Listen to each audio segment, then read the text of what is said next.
다 함께 사도신경으로 우리의 신앙을 고백하겠습니다. 나는 전능하신 아버지 하나님, 천지의 창조주를 믿습니다. 나는 그의 유일하신 아들 우리 주 예수 그리스도를 믿습니다. 그는 성령으로 잉태되어 동정녀 마리아에게서 나시고 본디오 빌라도에게 고난을 받아 십자가에 못 박혀 죽으시고 장사된 지 사흘 만에 죽은 자 가운데서 다시 살아나셨으며 하늘에 오르시어 전능하신 아버지 하나님 우편에 앉아 계시다가 거기로부터 살아있는 자와 죽은 자를 심판하러 오십니다. 나는 성령을 믿으며 거룩한 공교회와 성도의 교제와 죄를 용서받는 것과 몸의 부활과 영생을 믿습니다. 아멘. 찬송가 421장 찬양하시겠습니다.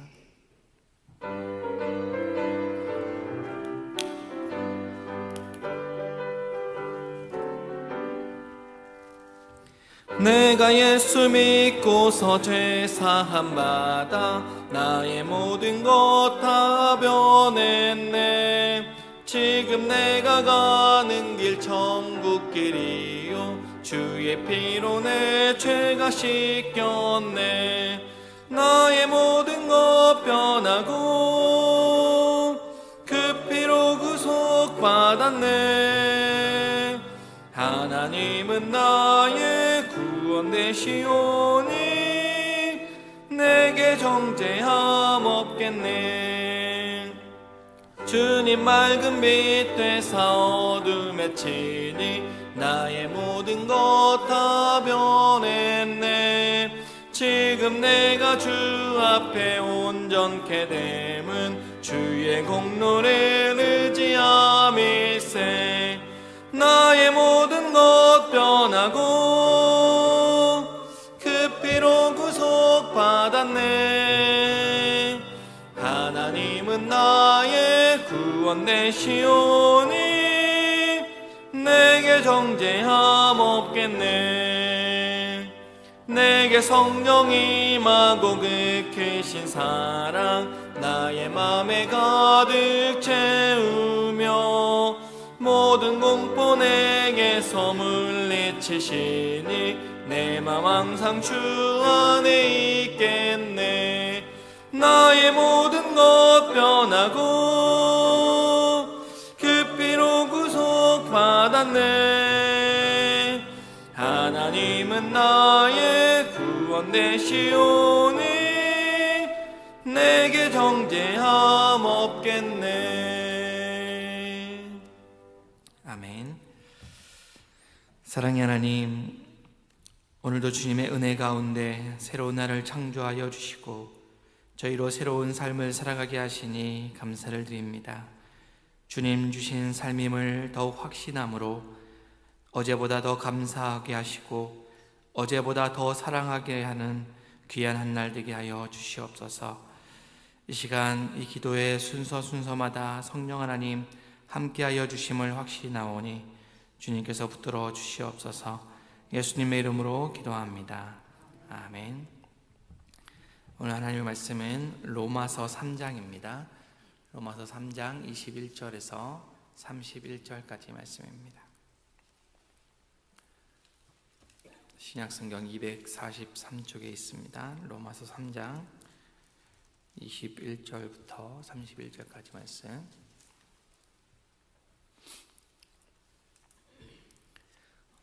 한 절씩 교독하겠습니다. 이제는 율법 외에 하나님의 한 의가 나타났으니 율법과 선지자들에게 증거를 받은 것이라.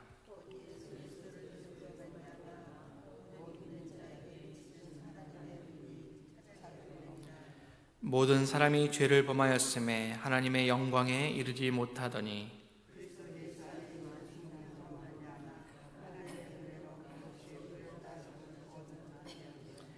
이 예수를 하나님이 그의 피로써 믿음으로 말미암아 화목 제물로 세우셨으니 이는 하나님께서 길이 참으시는 중에 전에 지은 죄를 간과하심으로 자기의 의로우심을 나타내려 하심이니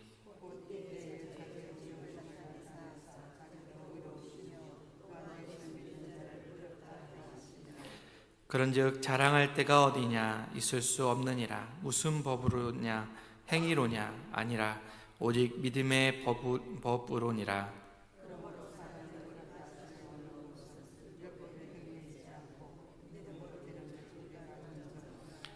하나님은 다만 유대인의 하나님이시냐? 또한 이방인의 하나님은 아니시냐? 진실로 이방인의 하나님도 되시느니라.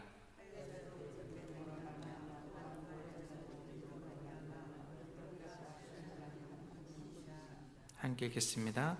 그런즉 우리가 믿음으로 말미암아 율법을 파기하느냐? 그럴 수 없느니라. 도리어 율법을 굳게 세우느니라. 아멘. 바다 찬양대가 하나님께 찬양드리겠습니다.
아멘. 아름다운 찬양 하나님께서 영광 받으신 줄 믿습니다.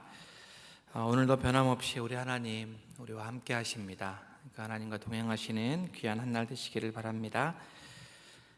오늘 말씀은 하나님의 의에 대해서 말씀하고 있습니다. 여러분 성경책에 보면 그 위에 주제에 19절 앞에 보면 하나님의 의라고 써 있습니다.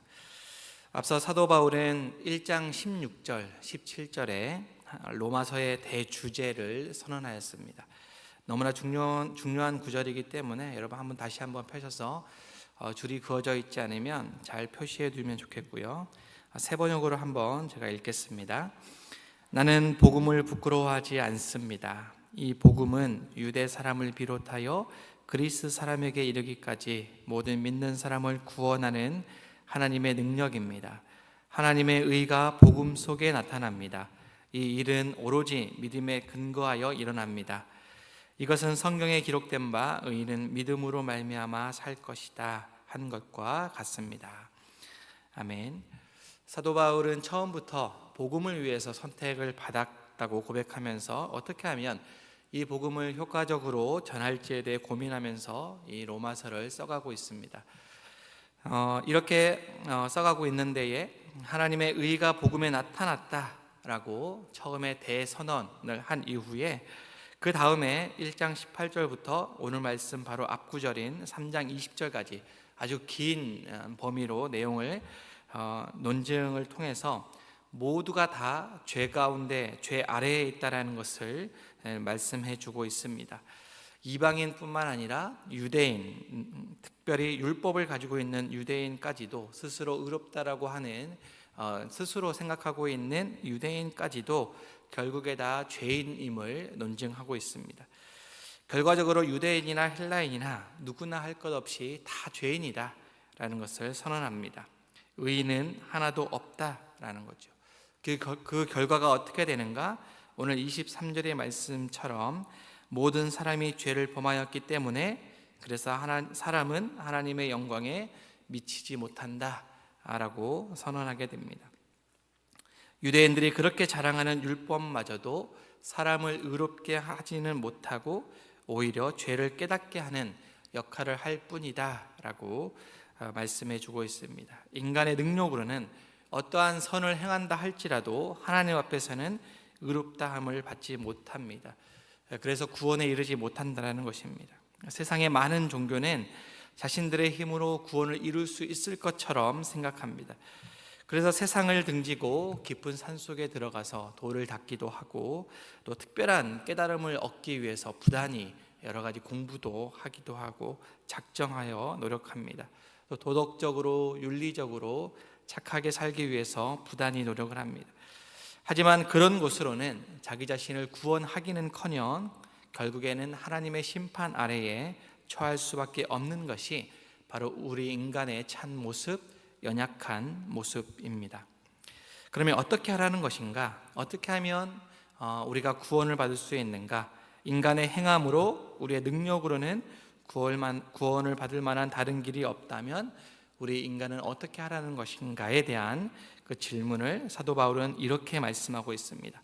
21절인데요. 21절 함께 한번 읽어보겠습니다. 시작.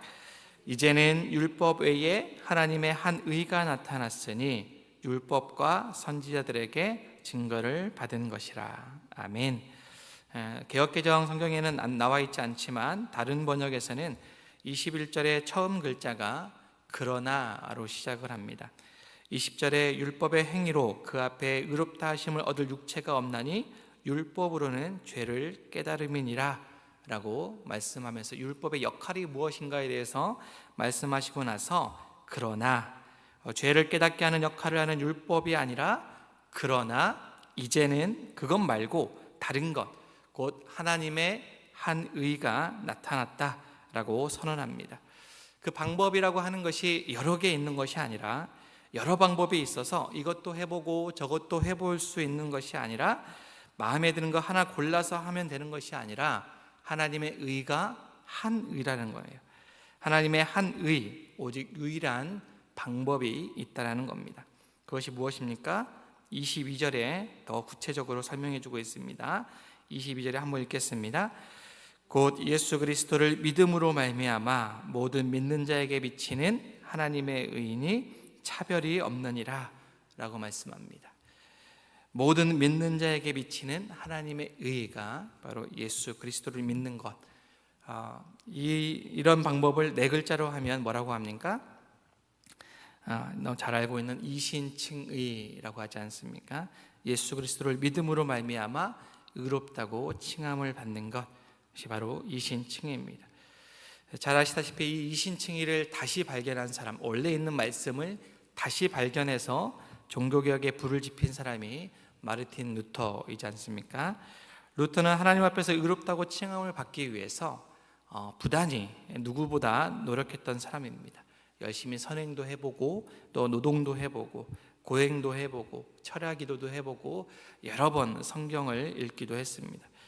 구원을 받기 위해서라면 자신이 할 수 있는 것은 다 해봤던 사람이 바로 루터입니다. 심지어 예수님이 재판을 받기 위해서 올라가신 계단을 로마로 가져왔는데 그 계단을 무릎으로 기어 오르기까지 했던 사람이 바로 루터입니다. 그럼에도 불구하고 자신이 구원받을 수 있는 길이 없다라고 생각했던 사람입니다. 그랬던 그가 이 로마서의 말씀 앞에서 무릎을 꿇습니다. 더 정확하게는 로마서 1장 17절을 다시 읽으면서 이신칭의를 재발견한 겁니다. 원래부터 있었던 말씀인데 그 말씀을 다시 읽고 다시 발견함으로 이신칭의를 발견한 겁니다. 그리고 그 이신칭의를 더 자세하게 풀어서 설명하고 있는 말씀이 오늘 우리가 읽은 21절부터의 말씀입니다. 특별히 23절부터 26절까지의 말씀을 세 번역으로 제가 한번 읽을 텐데요. 여러분 눈으로 여러분의 성경을 잘 따라서 오시기 바랍니다. 23절입니다. 모든 사람이 죄를 범하였습니다. 그래서 사람은 하나님의 영광에 못 미치는 처지에 놓여 있습니다. 그러나 사람은 그리스도 예수 안에서 얻는 구원으로 말미암아 하나님의 은혜로 값없이 의롭다는 선고를 받습니다. 하나님께서는 이 예수를 속죄제물로 내주셨습니다. 그것은 그의 피를 믿을 때에 유효합니다. 하나님께서 이렇게 하신 것은 사람들이 이제까지 지은 죄를 너그럽게 보아주심으로써 자기의 의를 나타내시려고 하는 것입니다. 하나님께서 오래 참으시다가 지금 이때에 자기의 의로우심을 나타내신 것은 하나님은 의로우신 분이라는 것과 예수를 믿는 사람은 누구나 의롭다고 하신 것을 보여주시려는 것입니다. 아멘. 여기에 이제 이런 말씀이 칭의라고 하는 단어로 헬라어에서 쓰고 있는데, 헬라어에서 칭의라고 하는 단어는요, 법률적인 용어입니다. 즉 재판에서 무죄를 선고한다라는 말입니다. 피고 전치상에게 무죄를 선고합니다. 탕탕탕 이렇게 선언하는 겁니다. 이것이 바로 칭의라는 건데, 죄인인 나 같은 사람에게, 그래서 영원한 형벌 아래에 있는 나 같은 사람에게 너는 죄인이다, 정죄하는 것이 아니라 그것은 율법이 하는 것이고, 정죄는 율법이 하는 것이고, 너는 무죄다, 피고 전치상은 무죄다 라고 선언하는 것이 바로 칭의입니다. 그러니까 여러분 이름을 넣어서 피고 누구누구는 무죄다 라고 한번 마음속으로 선언해 보시기를 바랍니다. 피고 전치상은 무죄다 라고 선언하는 것, 내가 선언하는 것이 아니라 누가 선언하는 것입니까? 그렇게 선포하시는 재판관이 바로 우리 하나님이시다 라고 말씀해 주는 겁니다. 구원받을 만한 자격이나 조건이 있지도 않는데 하나님은 우리를 하나님의 심판대에서 정죄하지 않으시고 의롭다라고 칭해 주셨습니다. 그것이 바로 전적인 하나님의 은혜라는 겁니다.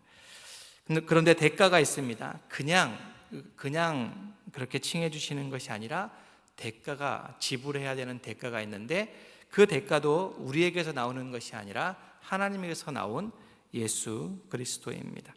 그리스도 안에서 예수님을 내어주심으로 인하여 그 하나님의 은혜로 말미암아 우리를 무죄다라고 선언해 주십니다.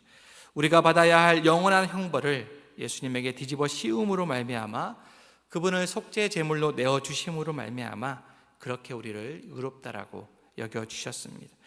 우리가 할 수 있는 거라고는 단 하나, 믿음으로 그 예수를 바라보며 하나님 앞에 나아가는 것뿐입니다. 그러니 우리가 자랑할 데가 어디 있겠습니까? 우리의 구원받음 앞에서 우리가 무엇을 내세울 수 있겠습니까? 뿐만 아니라 우리 스스로가 다른 이들을 차별할 수가 있겠습니까? 그럴 수 없다라고 사도 바울은 계속해서 권면하고 있는 겁니다. 유대인뿐만 아니라 모든 이방인들에게도 동일하게 은혜로 의롭다로 여겨주시는 분이 바로 우리 하나님이심을 바울은 선포하고 있습니다. 다른 방법이 없습니다. 이 하나님의 은혜 안에 거하는 것이 너무나 중요합니다. 하나님의 한의, 이 길밖에 없습니다. 다른 것이 없습니다. 이단들은 이것 말고 다른 것을 더 해야 된다라고 주장합니다. 자신들의 교주가 해석한 어떤 성경의 교리를 깨달아야만이, 그것을 통달해야만 구원을 얻을 수 있다라고 유혹합니다. 하지만 성경은 절대로 그렇게 말하지 않습니다. 율법과 선지자들에게 증거를 받은, 곧 구약 때부터 끊임없이 한결같이 변함없이 지금까지 증언하여 온 유일한 방법이 바로 예수 그리스도시다라고 말씀합니다. 모든 율법이, 모든 예언이 그렇게 한결같이 말씀해 주고 있습니다. 요즘같이 이런 교리를 흔들어 미혹하는 이단들로 인해서 한국 교회가 많이 힘들어하고 있는데, 그러나 이제는 율법 외에 나타나신 하나님의 한의, 율법과 선지자들에게서 증거를 받은 오직 유일하신 그 하나님의 의, 예수 그리스도 안에서 그 은혜로 의롭다 칭함을 받은 우리 모두는 그 은혜로 오늘 하루도 살아가게 됨에 감사하시는 저와 여러분의 삶 되시기를 바랍니다. 그리고 다른 길이 없다라는 것을 더욱 확신함으로 미혹을 물리치고, 또 미혹에서 돌아가신 분들이 있다면 반드시 돌아오게 되는 역사가 오늘 하루도 일어나게 될 줄을 우리 주님의 이름으로 기원합니다. 시간 함께 기도하겠습니다. 오늘도 예수 그리스도 안에서 전적인 하나님의 은혜로 살아가게 하시니 감사를 드립니다. 영원한 형벌 가운데 있는 저희를 누구보다 나 같은 자를 의롭다라고 칭해 주신 그 하나님께 감사하며 기도하면 좋겠습니다. 더욱더 확신하며 살아가게 하여 주십시오라고 기도하시고, 특별히 어제 긴 시간 동안 수술을 하고 지금 회복 중인 하 목사님을 위해서, 사모님을 위해서, 선유를 위해서 함께 기도해 주시길 바랍니다. 함께 기도하겠습니다.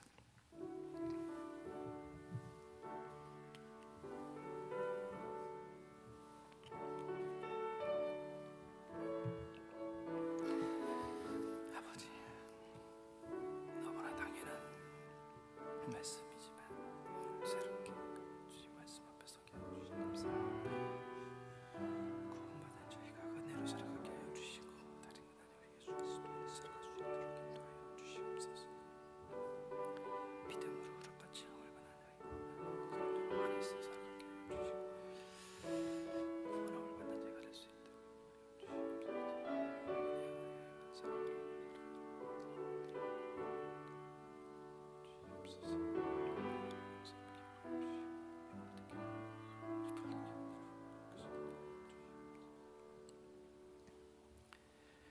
사랑의 하나님, 오늘도 말씀 앞에 서게 하시니 감사를 드립니다. 바라건대 혼탁한 이 세상 가운데, 특별히 복음이 왜곡되고 복음이 희미어져 가는 이 세상 가운데 더욱 하나님 말씀 안에서 바른 복음으로 살아가는 저희가 되게 하여 주옵소서. 오늘도 오직 주님의 은혜 안에 살아가오니 저희의 모든 근심과 걱정을 다 내려놓게 하시고 살아계신 하나님을 더욱 신뢰하며 나아가게 하여 주시옵소서. 성도들의 가정 가운데에 육신적으로, 영적으로, 경제적으로 어려움을 갖고 있는 이들을 주님 붙들어 주시옵소서. 특히 어제 큰 수술을 하고 회복 중인 목사님 가운데 함께 하여 주시고 노심초사 기도하며 간구하는 사모님을 주님께서 붙들어 주셔서 이 시간들을 잘 견뎌 이겨나갈 수 있도록 성령 하나님 함께 하여 주시옵소서. 오늘 하루도 한영의 모든 성도들의 삶이 주님 앞에 있음을 확신하오며 예수님의 이름으로 기도합니다. 아멘. 하늘에 계신 우리 아버지, 아버지의 이름을 거룩하게 하시며 아버지의 나라가 오게 하시며 아버지의 뜻이 하늘에서와 같이 땅에서도 이루어지게 하소서. 오늘 우리에게 일용할 양식을 주시고 우리가 우리에게 잘못한 사람을 용서하여 준 것 같이 우리 죄를 용서하여 주시고 우리를 시험에 빠지지 않게 하시고 악에서 구하소서. 나라와 권능과 영광이 영원히 아버지의 것입니다. 아멘.